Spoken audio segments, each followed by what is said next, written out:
ഇതൊന്നും ആൾക്ക് അറിയാത്ത കാര്യമൊന്നുമല്ല. ഇതുകൊണ്ടൊന്നും മാത്രം ഞങ്ങളെ വോട്ടൊന്നും മാറൊന്നുമില്ല. അതങ്ങനെ ചില ആൾ ധരിക്കുന്നുണ്ട് ഇങ്ങനെ ഇതെല്ലാം കൊണ്ട് ഞങ്ങളെല്ലാം പാർട്ടി എന്തോ ആയിപ്പോകുന്നുള്ളൂ. ഒന്നും സംഭവിക്കില്ല.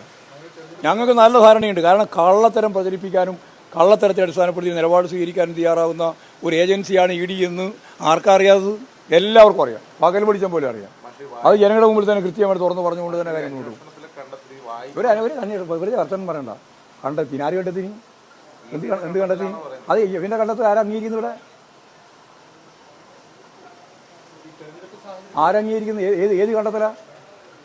എന്തിൻ്റെ കണ്ടെത്തലിനെ പറ്റിയ ശുദ്ധ അസംബന്ധങ്ങൾ പറഞ്ഞുകൊണ്ടിരിക്കുക. എന്നിട്ട് അതിനെല്ലാം ന്യായീകരിക്കാൻ വേണ്ടിയിട്ട് കുറേ മാധ്യമങ്ങളും ഭയങ്കരമായ രീതിയിലുള്ള പ്രത്യാഘാതങ്ങൾ, ഒരു ചുക്ക് പ്രത്യാഘാതം ഇതിൻ്റെ ആയിട്ടുണ്ടാവില്ല. ഞങ്ങൾക്കറിയാം. തെരഞ്ഞെടുപ്പ് കാര്യത്തിലല്ല, ഏത് സാഹചര്യത്തിൽ ഇത് ഗൂഢാലോചന. ഞാൻ നേരത്തെ പറഞ്ഞല്ലോ രാഷ്ട്രീയ ഗൂഢാലോചനയാണെന്ന്. പിന്നെ പറഞ്ഞതിൻ്റെ പച്ച മലയാളമല്ലേ? ഇതിൻ്റെ പിന്നിൽ രാഷ്ട്രീയ ഗൂഢാലോചനയുണ്ട്. ആ ഗൂഢാലോചന തിരിച്ചറിയാനുള്ള കഴിവ് കേരളത്തിലുള്ള ജനങ്ങൾക്കുണ്ട്. അത് ജനങ്ങൾ കൃത്യമായിട്ട് തിരിച്ചറിയുകയും ചെയ്യും. സുപ്രീം കോടതി നേരത്തെ പറഞ്ഞതുപോലെ തന്നെ ഇത് നിരന്തരമായിട്ടുള്ള ഒരു കാര്യവും ഗൗരവത്തിലെടുക്കാതെ എന്തും ചെയ്യാൻ മടിയുള്ള ഒരുതരം സെറ്റാണ് ഇതിൻ്റെ ഭാഗമായിട്ടുള്ളത്.